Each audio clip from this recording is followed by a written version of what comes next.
Hey everybody, it's Travis speaking. Today I want to take a little bit of a change in direction and look at this structural file that we have here. What I find is common is that a lot of people don't really understand the implications of the structural file, especially if you work all the time in architectural models. One of the first areas of confusion is when I just drew my wall, I couldn't see it. And the reason why that is view discipline. Looking over here at this set of walls, if I select this, you'll see that there is a structural parameter, a yes/no parameter that is on for every single wall in this project. Right? When I click on that, I can grab all of these. But these ones, they don't have that parameter. Okay, so now it got a little bit confusing. I just said for all of these. Well, what happens if I take this stacked wall and we break it up? Now if I grab that wall, there is that structural parameter. There it is for the other one. Okay, so stacked walls are nice.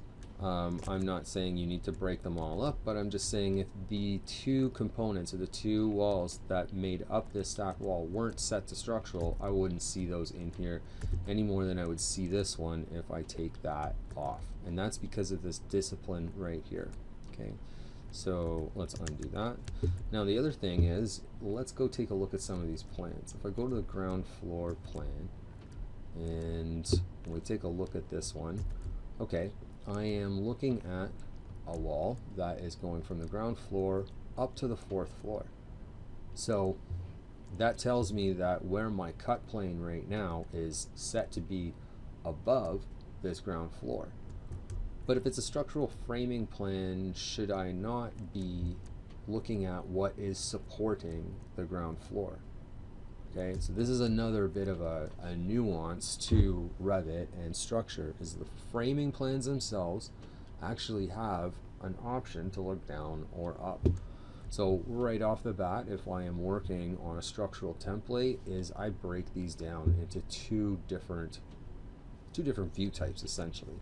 So duplicate this one, we call this foundation plan. I'm going to change my view template applied to that. And for these, they will always look down. Yes. Okay. Now, when it comes to the other ones here, I've got a 5th, 4th, 3rd, 2nd floor, not 1st floor. These are all levels. Their datum's coming from levels. This one, top of steel, I don't really want that. It doesn't really make sense for me, so I'm just going to create these ones as structural plans. They are already set to be a structural plan, and the view direction for those should be up, and I'm just going to update this framing plan view template. So the rest of these, if they say foundation, I'm just going to, well, site I don't need here. Let's get rid of this. So these ones, if we go take a look at this, I have no view template on this currently because it was created before I just made these changes. So let's explore here. View template, structural framing plan. View range is not currently locked down, but if we go take a look at this in 3D, if it's a framing plan, here is something that's at the 5th floor. There's the 5th floor, that's the 4th floor. These elements here are at the 5th floor. So I should be seeing all of this stuff, and I don't. Okay, why might that be? I've got this view range here that, to me, it doesn't seem like it's going up high enough. Okay, so I do want to be cutting at the 5th floor, but I want to go minus, I'll say minus 2 feet here. Apply that. So suddenly there's more visible.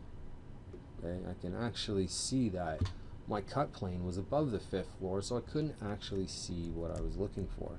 Now the other thing is, typically in the framing plans we're not showing steel in this manner, and that's because the detail level is set to fine. So I'm going to come back to my structural framing plan view template and change that display model not to be, not the detail level to be fine, but I'm going to go to two categories, structural columns structural framing and change that to be coarse. Now if I hit OK, I see things change up a little bit, and that's what I'm after. Okay, is a thick line that shows that that's a piece of steel and it's a girder. Its primary is its usage. Okay, and then back over here, you can see that the walls that go up to the 5th floor, we are cutting through those, supporting that roof that we were seeing back here.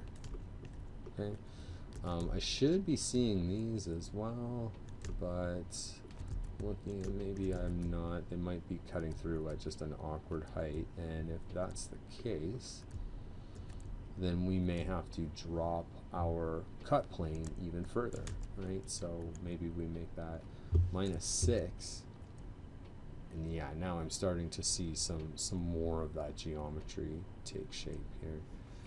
These ones here are saying structural framing round tubing. They're a little bit thinner than these, and that's just because of the usage is saying other. Okay, now why this is steel, this is steel, why am I seeing these as two different things? Well, that is the subcategory of steel framing. So if we type S for structure and we come down here to structural framing, you can see there's a whole lot going on. There's no overrides here, but a lot of subcategories.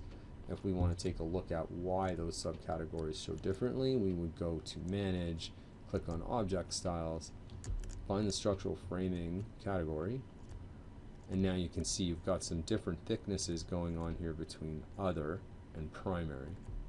Okay, this stuff takes a little bit of getting used to because it's hard to know, well, am I looking at the stick symbol or am I looking at the primary? But it's really just depending on what detail level that you're using.